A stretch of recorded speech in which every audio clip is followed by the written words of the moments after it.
How much did you get from the inheritance? Huh. That's what my husband Simon asked me the night of my father's funeral. I heard your father left $3 million. So I'll ask again. How much did you get? I felt uneasy right away. I was still grieving, and Simon's question made me anxious. So I lied. I got nothing. There's no inheritance for me. It looks like only my sister and mother got something, I added. Simon smiled broadly at that. I knew it. Your parents thought you were incompetent and didn't care about you at all. I'm glad I was right. What? I want a divorce. I can't handle being with someone who's poor now. I've already chosen who I'm going to marry next, so I want you to leave my life. With those words, Simon made me sign the divorce papers. He and his family laughed at me, thinking I was miserable. But they couldn't have been more wrong. No one will ever understand how relieved I felt when Simon betrayed me. My name is Jane. I come from a family of 4, including my younger sister Kim. Kim and I never got along well, not since we were kids. My mom, Anne, always took Kim's side and defended her every chance she got. It made me feel really lonely, but I eventually got used to it. My dad, Dan, who was the only one who supported me and could help, was always busy with work and rarely home. Growing up, despite being at home a lot, I felt deeply lonely. Even as an adult, life at home never changed. I couldn't go to college because we couldn't afford it. But once I started working, I found out Kim was going to a private college. Kim is so bright, it would be a waste not to send her, they said. Jane, you're not as sharp or smart as Kim. It would be a waste for you to go to college. Since you're an adult with a job now, you should contribute to the household. And you should also pay for Kim's tuition. You're her older sister. It's only natural for you to work and support her, my mom said. Acting like this was perfectly normal. I had always endured unfair treatment, but this time, it made me furious, and tears started streaming down my face. Seeing me cry, Kim looked at me disdainfully and said, "It's your own fault for being incompetent, isn't it? You're less attractive than me and you get worse grades. You should at least try harder. If you can't even manage that, then you're truly worthless." I couldn't stand the toxic atmosphere anymore, so I moved out of my parents' house when I started working. Having to do chores every day was tough, but living alone wasn't hard at all. In fact, it felt great to be independent. At first, my dad sent me a bit of money to help out, but after about 6 months, it stopped. Instead, I got a letter from my mom. "Dad's been sending you money without permission. You don't deserve it since you never paid for your sister's school or sent us any money. I'll send you an invoice for what you owe us soon. You need to pay back every cent. Stop stealing." My mom, still hating me, sent an invoice for exactly what my dad sent, calling it repayment. I was too uncomfortable to argue, so I paid up, moved to a new place in secret. A few years later, I married Simon, a coworker, and cut ties with my parents for good. So I went back to my parents' house to tell them about my marriage. When I returned, I was shocked to see my father. He had always worked hard, but now he looked much older. His back was bent, and he seemed to struggle just to stand. "Oh, so you're back." I asked my mother about my father. "What's wrong with him?" She sneered at me. "Your father injured his back last year and can't work anymore.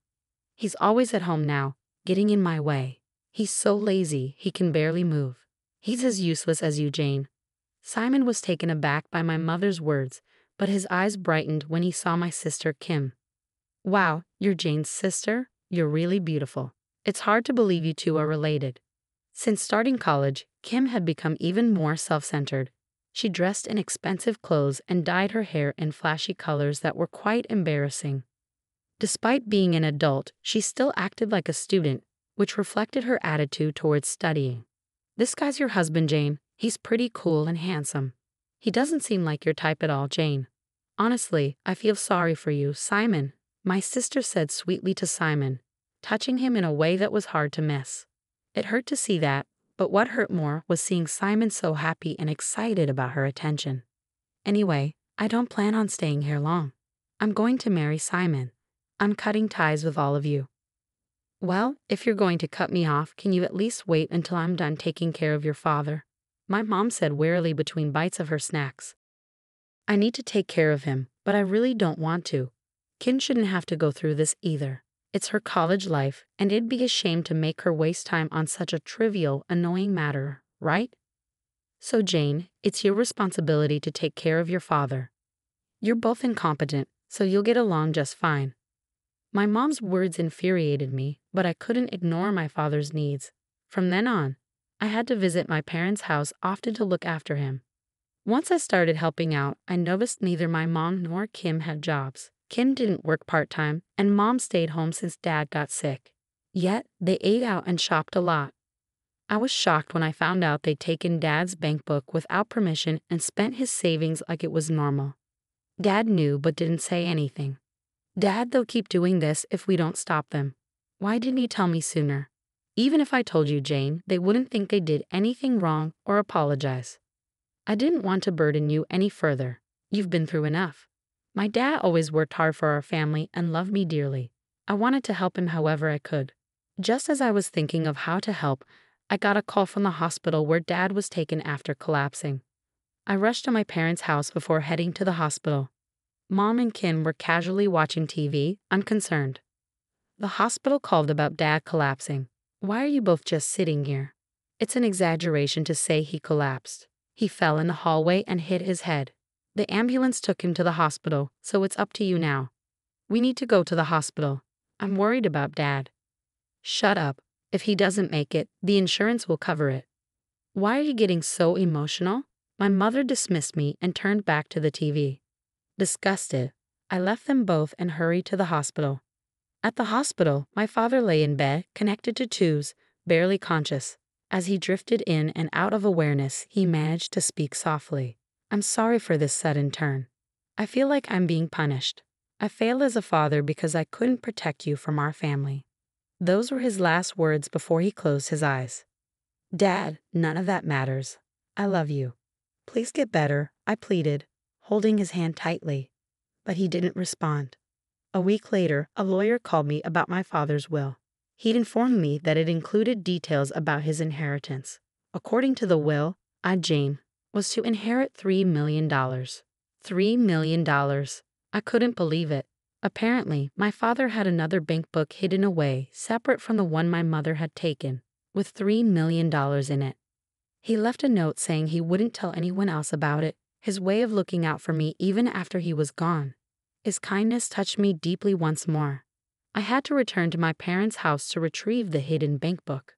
My mother and sister were waiting at the door, acting like they owned the place. What are you doing here now? Trying to scavenge things because Dan died?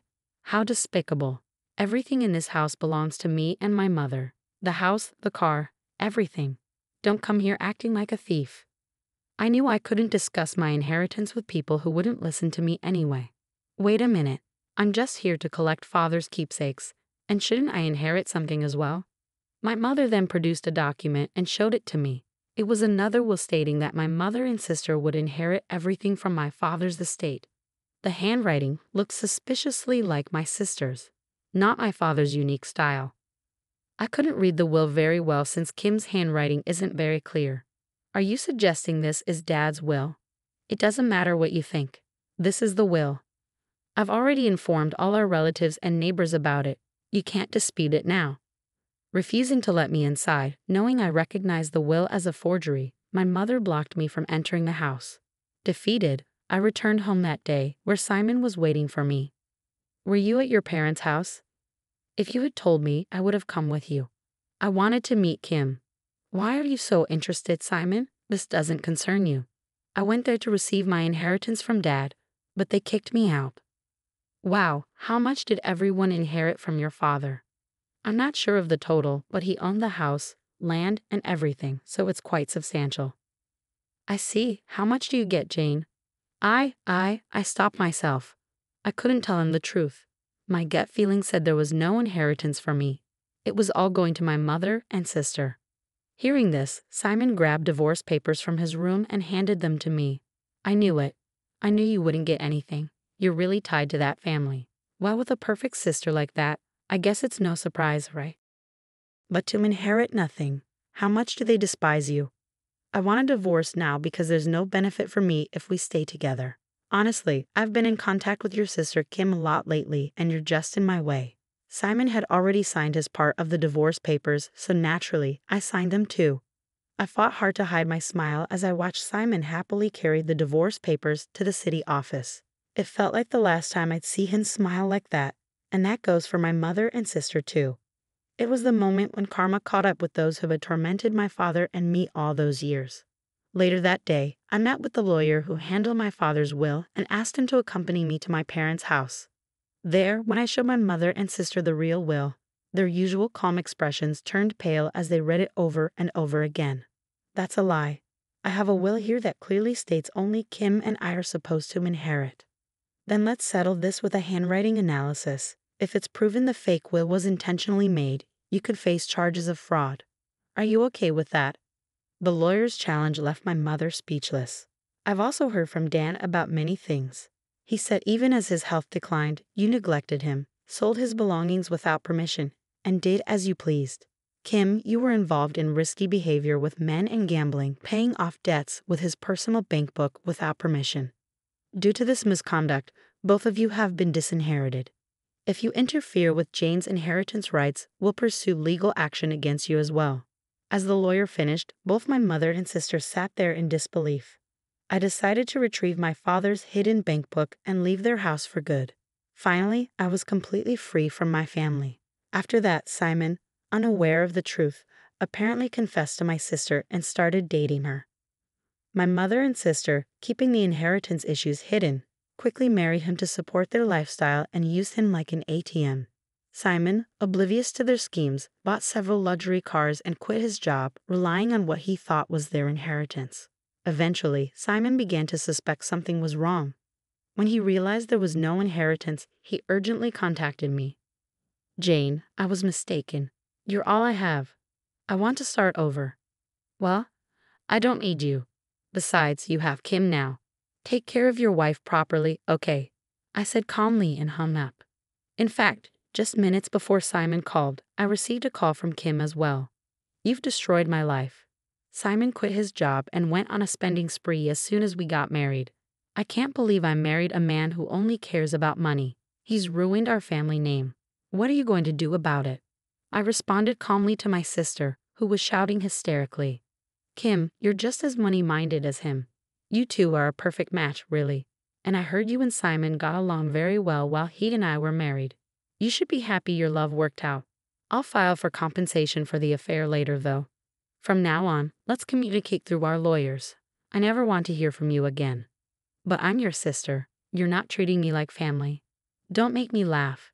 You were the one who didn't treat me like family. With those words, I ended the call with my sister, blocked her number, and never heard from her again. I finally felt free. With my father's inheritance, I built a house and moved in. I found a new job as an office clerk and now enjoy a busy but satisfying life on my own. Sometimes I feel lonely, but I have my memories of my father to comfort me. I'm heading out now, Dad. I felt my father's gentle smile watching over me as I looked at his picture hanging on the wall of my home.